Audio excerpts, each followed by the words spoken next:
नमस्कार दोस्तों, मैं Om Prakash Sharma ACE online class YouTube पर आप सभी का स्वागत करता हूं।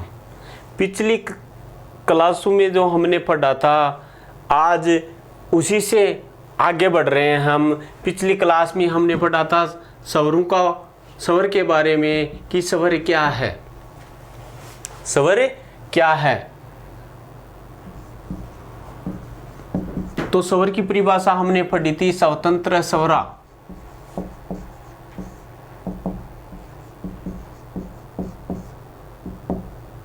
या अचा, और स्वर के भेद पढ़े थे हमने 3 प्रकार के।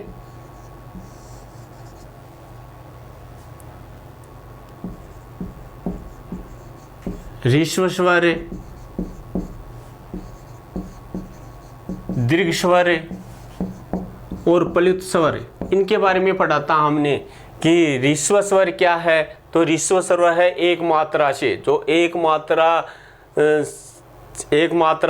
के होते हैं वो ह्रस्व स्वर होते हैं। द्विमात्रिक होते हैं वो दीर्घ स्वर होते हैं, और त्रिमात्रिक होते हैं वो प्लुत स्वर होते हैं। ह्रस्व स्वरों की संख्या पढ़ी थी हमने 5, और ये थे ए, ई, उ, री, री। दीर्घ स्वर पढ़े थे हमने 8,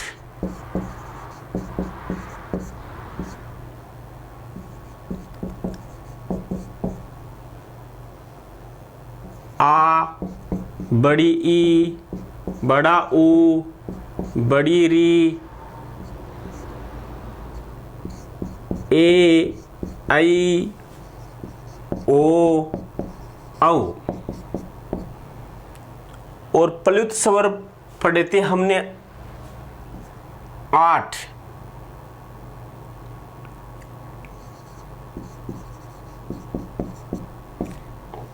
इनको हम त्रिमात्रिक स्वर भी बोलते हैं, अर्थात जो त्रिमात्रिक 3 मात्रा से व्यक्त होते हैं वो प्लुत स्वर होते हैं। ये भी होते हैं 8। अब दीर्घ स्वर के आगे अगर त्रिमात्रिक निशान हो या त्रिमात्रिक पद हो वो प्लुत स्वर होगा। दीर्घ स्वर के आगे त्रिमात्रिक चिन्ह प्लुत स्वर होगा। इनकी संख्या होती है 8।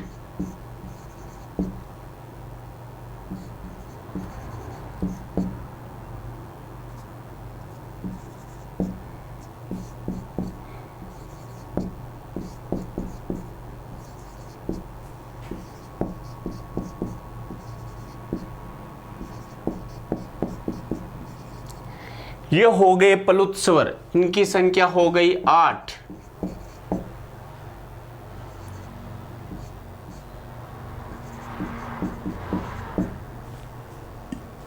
दोबारा देख लेते हैं एक बार।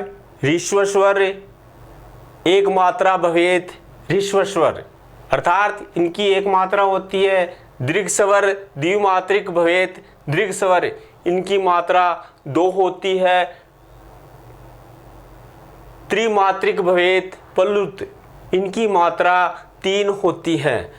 ह्रस्व स्वर होते हैं 5, दीर्घ स्वर होते हैं 8, और प्लुत स्वर होते हैं 8। अब इनको कुल मिलाकर के कुल पूछे स्वरों की संख्या, ह्रस्व दीर्घ और प्लुत को मिलाकर के स्वरों की संख्या पूछे तो 21।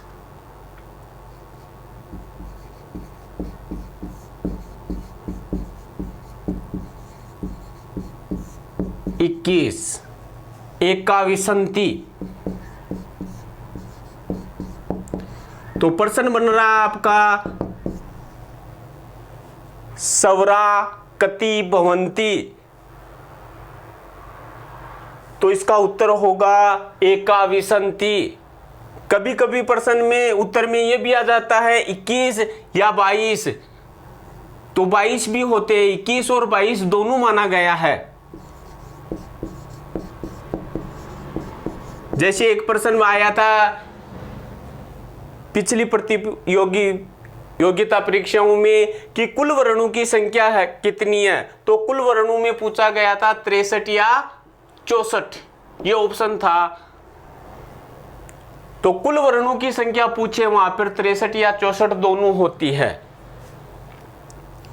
इसी प्रकार स्वरों की संख्या पूछे तो कुल स्वरों की संख्या होती है 21 या 22। किनको मिलाकर के, ऋस्व दीर्घ और प्लुत को मिलाकर के स्वरों की संख्या होती है 21 या 22।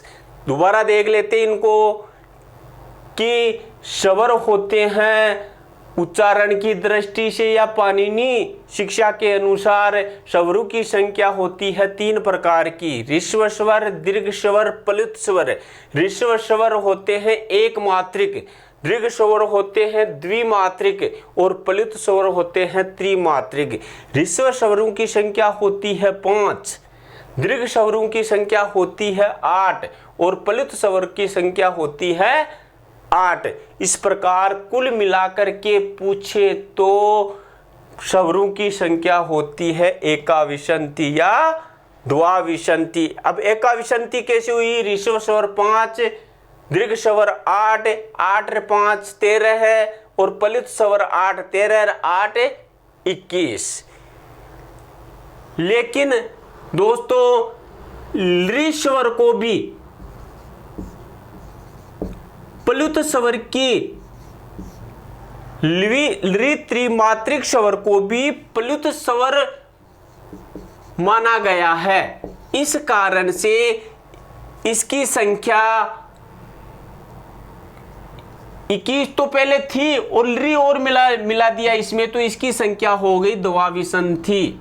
इस प्रकार स्वरों की कुल संख्या 21 या 22 होती है। अब आगे देखते हैं दोस्तों हम, ये तो थे उच्चारण की दृष्टि से। अब ऋस्व, दीर्घ और प्लुत के आधार पर स्वरों का वर्गीकरण पढ़ेंगे हम।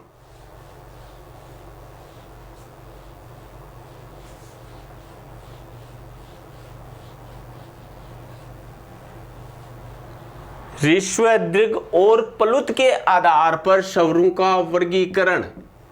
ऋस्व, दीर्घ, प्लुत के आधार पर स्वरों का वर्गीकरण।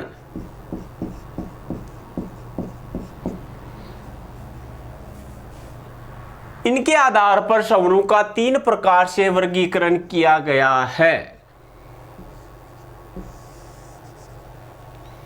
ये 3 प्रकार हैं। उदात्त स्वर, अनुदात्त स्वर,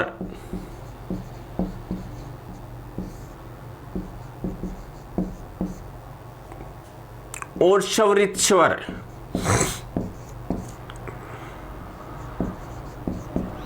उदात्त स्वर, अनुदात्त स्वर और स्वरित स्वर, यह है ऋस्व, दीर्घ और प्लुत के आधार पर वर्गीकरण, अर्थात इनको उच्चारण की दृष्टि से भी कह सकते हैं। तो उदात्त स्वर कौन से हुए, जो तालु आदि उच्चारण वाले ऊपर के भाग से उच्चारित होते हैं, वो उदात्त स्वर कहलाते हैं। तालु आदि उच्चारण स्थान के ऊपर के भाग से उच्चारित होते हैं, वो उदात्त स्वर कहलाते हैं। तालु आदि उच्चारण स्थान के नीचे के भाग से जो उच्चारित होते हैं वो अनुदात्त होते हैं। और स्वरित का अर्थ होता है उदात्त और अनुदात्त का मेल, वो होता है स्वरित।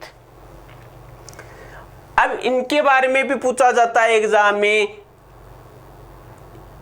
कि उदात्त स्वर है क्या, कौन से हैं उदात्त स्वर। तो उदात्त स्वर के लिए देखो दोस्तों, यहाँ पे उदात्त स्वर का सूत्र है उच्चैरुदात्त है।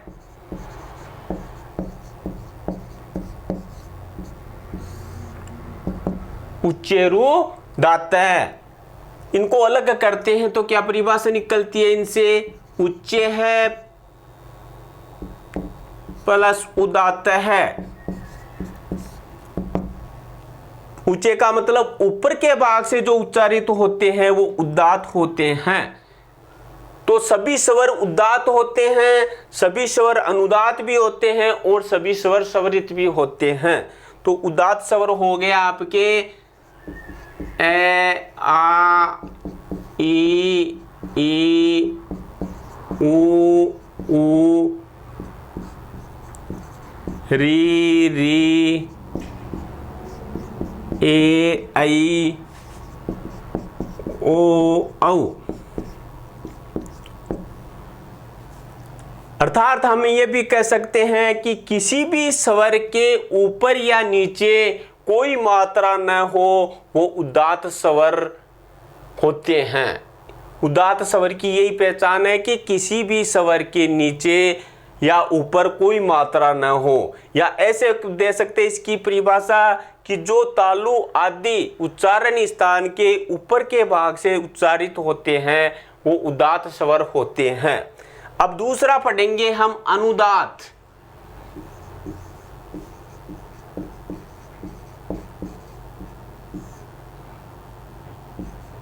तो अनुदात्त स्वर के लिए सूत्र है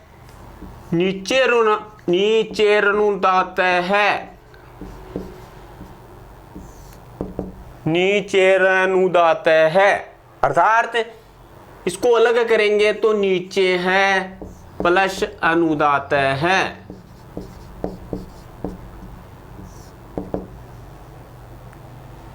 तो ऐसा कह सकते हम कि जो तालु आदि उच्चारण स्थान के नीचे के भाग से उच्चारित होते हैं वो अनुदात्त होते हैं। हमने पढ़ा कि सभी स्वर उदात्त है, सभी स्वर अनुदात्त है और सभी स्वर स्वरित है। अब इसकी पहचान कैसे करोगे? किसी भी स्वर के नीचे, किसी भी स्वर के नीचे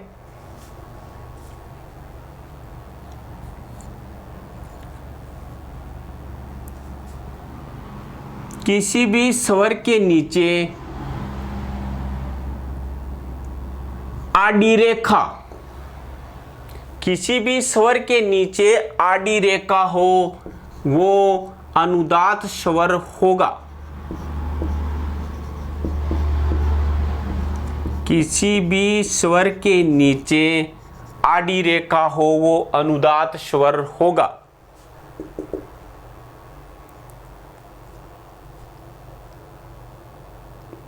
अब तीसरा स्वर पढ़ेंगे हम स्वरित स्वर। देखो दोस्तों, हमने ऋस्व, दीर्घ और प्लुत के आधार पर स्वरों का वर्गीकरण किया। तो 3 प्रकार के बताए, उदात्त स्वर, अनुदात्त स्वर और स्वरित स्वर। उदात्त स्वर जो ऊपर के भाग से उच्चारित होते हैं, अर्थात मूल स्वर भी कह सकते हैं इन्हें हम, कि किसी भी स्वर के ऊपर या नीचे कोई रेखा न हो वो उदात्त स्वर होते हैं। दूसरा होता है अनुदात्त स्वर।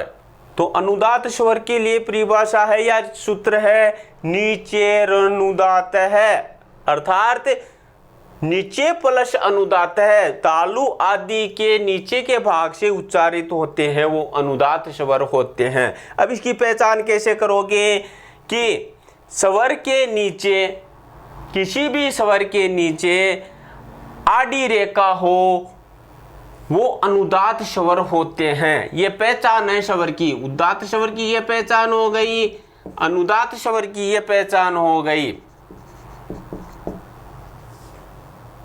एक बार देख लो दोस्तों इनको।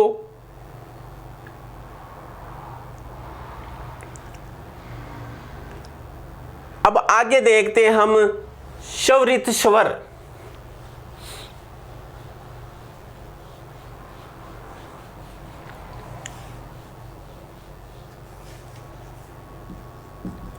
स्वरित स्वर, तो इसके लिए सूत्र है समाहार स्वरित।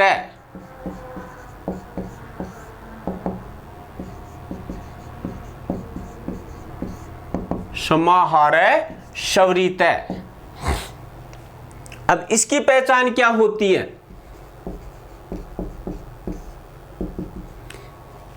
किसी भी स्वर के ऊपर, किसी भी स्वर के ऊपर खड़ी रेखा हो, वो स्वरित स्वर होते हैं। किसी भी स्वर के ऊपर खड़ी रेखा हो, वो स्वरित स्वर होते हैं।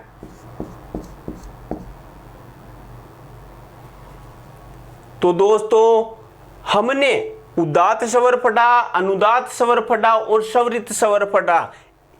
तो प्रतियोगिता परीक्षाओं में जो प्रश्न आते हैं वो किस तरह से आते हैं? ऐसा प्रश्न पूछा जाता है इस टॉपिक से संबंधित कि जैसे प्रश्न है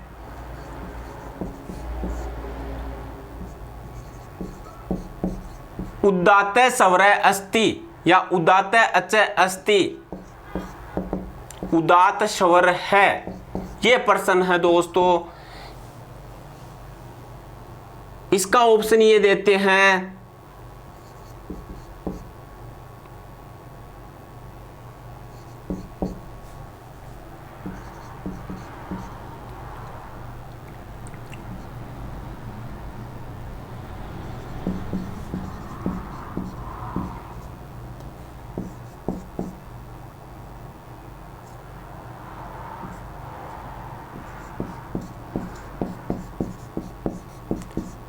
इस प्रश्न के ये ऑप्शन है।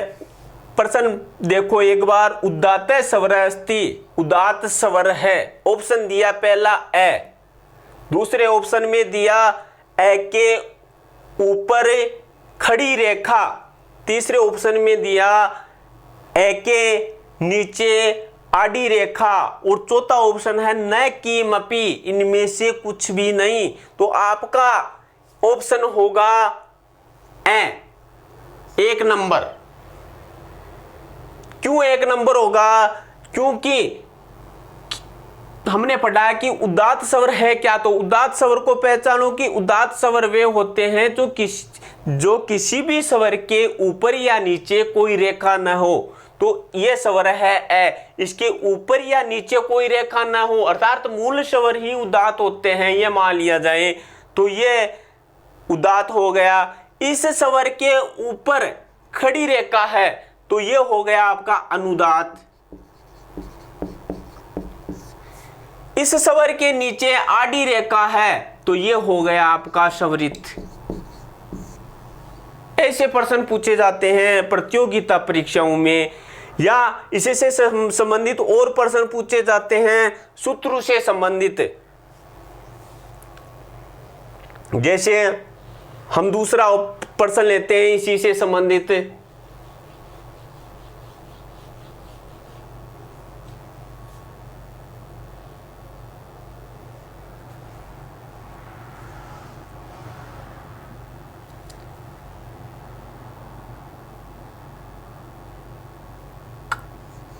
प्रश्न ले लिया, खालिस्तान दे दिया, फिर देते हैं अनुदात्त।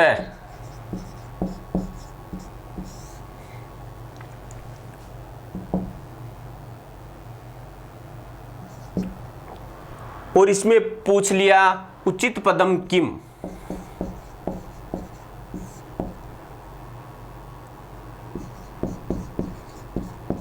ये प्रश्न पूछ लिया, ऑप्शन दे दिया आपको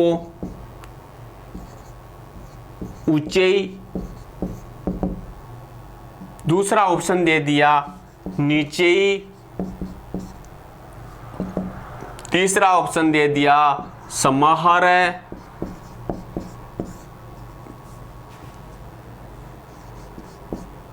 चौथा ऑप्शन दे दिया समसनम।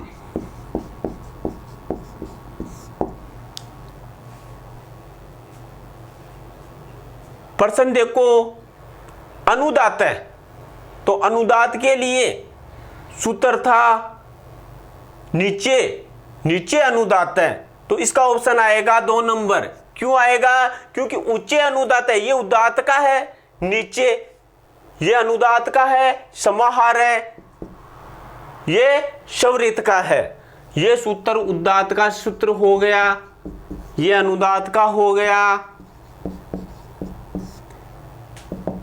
और ये स्वरित का हो गया।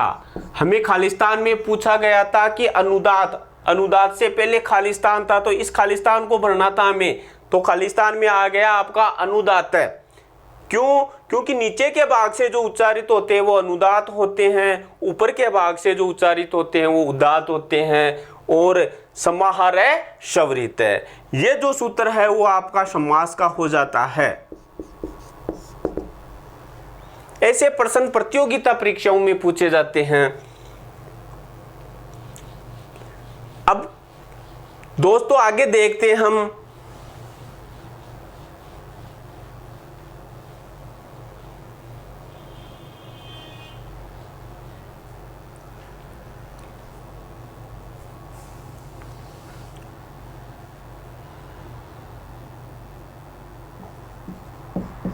उदात, अनुदात, स्वरित के आधार पर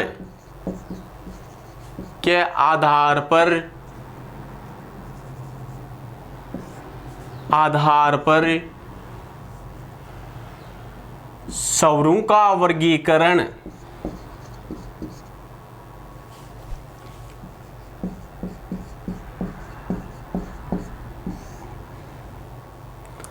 तो इनके आधार पर दो प्रकार का बताया गया है वर्गीकरण।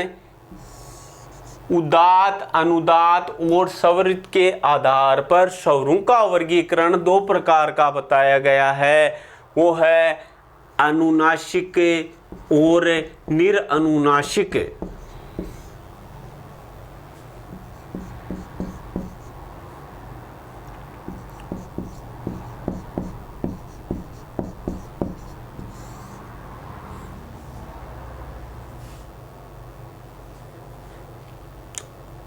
उदात, अनुदात और स्वरित के आधार पर स्वरों का वर्गीकरण दो प्रकार का बताया गया है, अनुनासिक और निरअनुनासिक।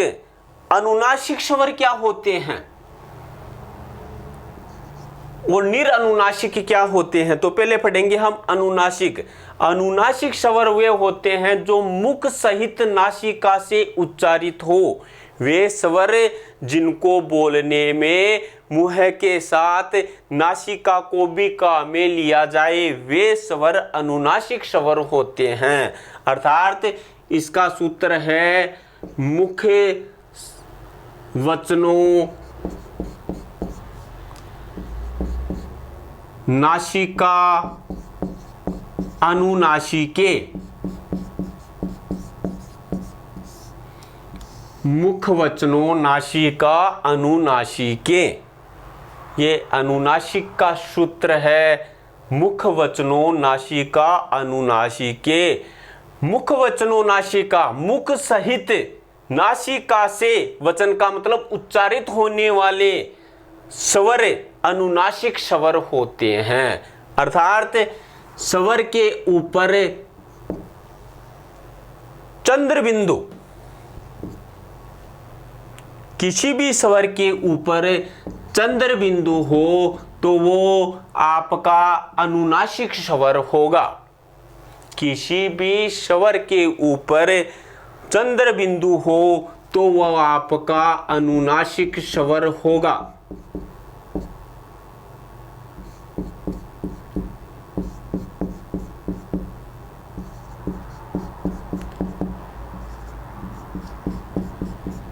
ये हो गया आपके अनुनासिक स्वर।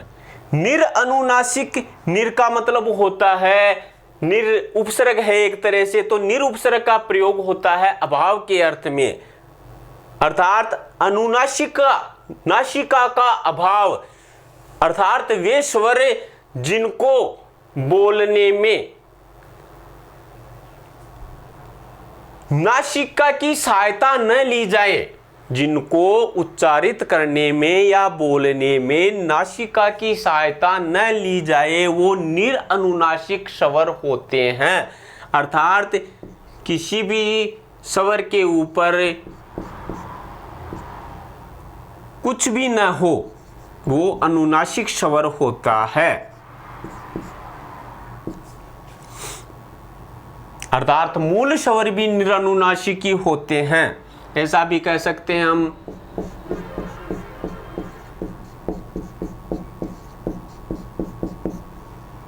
ये हो गया आपके निरअनुनासिक स्वर। उदात्त, दोबारा देख लेते हैं दोस्तों, उदात्त अनुदात्त स्वरित के आधार पर स्वर दो प्रकार के बताए गए हैं, अनुनासिक स्वर और निरअनुनासिक स्वर। अनुनासिक स्वर का सूत्र है मुख वचनों नासिका अनुनासिके। दोबारा देख लो इसे एक बार, मुख वचनों नासिका अनुनासिके। एग्जाम में पूछा जाता है यह सूत्र, मुख वचनों नासिका, खालिस्तान दे देते हैं अनुनासिक या निरअनुनासिक, तो आपका ऑप्शन होता है अनुनासिक। परिभाषा क्या हो गई, मुख सहित नासिका से उच्चारित होने वाले या बोले जाने वाले वर्ण अनुनासिक स्वर होते हैं। तो इसकी पहचान क्या है, स्वर के ऊपर, किसी भी स्वर के ऊपर चंद्र बिंदु हो वो अनुनासिक स्वर होते हैं। निरअनुनासिक स्वर परिभाषा देखते हैं पहले कि केवल मुख से ही जो उच्चारित होते हैं वो स्वर निरअनुनासिक होते हैं, जिसको बोलने में या जिनका उच्चारण करने में नासिका की सहायता न ली जाए वो निरअनुनासिक स्वर होते हैं। तो सभी स्वर अनुनासिक भी होते हैं और निरअनुनासिक भी होते हैं। देख लो दोस्तों,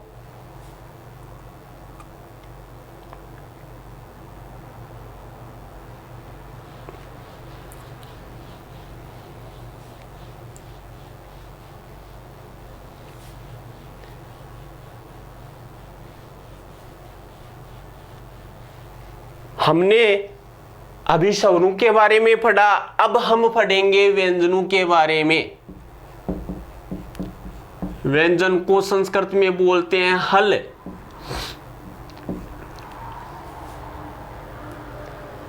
अब व्यंजन क्या है, परिभाषा देखते हैं।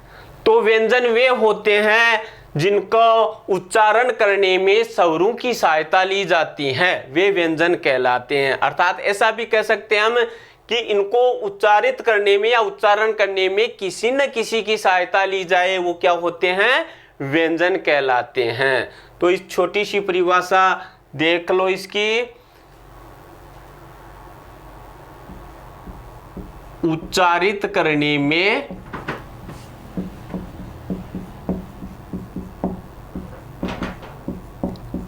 स्वरों की सहायता ली जाए, ली जाती है या ली जाए, उसे व्यंजन कहते हैं। अर्थात ये स्वरों की सहायता से ही बोले जाते हैं। अब हमने माहेश्वर सूत्र के अंतर्गत पढ़ा था कि माहेश्वर सूत्र के अंतर्गत कुल स्वर पढ़े, कुल व्यंजन पढ़े थे, कुल व्यंजन 34 बताए थे। माहेश्वर सूत्र के अनुसार कुल व्यंजनों की संख्या कितनी बताई थी, चतुस्त्रिशंत।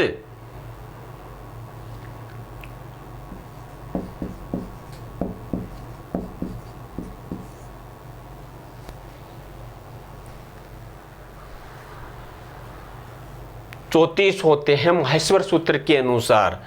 अब हम व्यंजन के प्रकार पढ़ेंगे।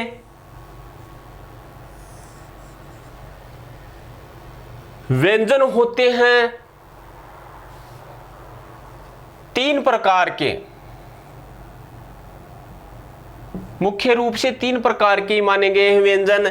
स्पर्श व्यंजन,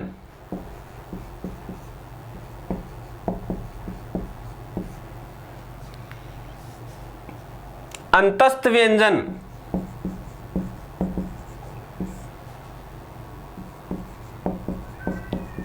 और ऊष्म व्यंजन।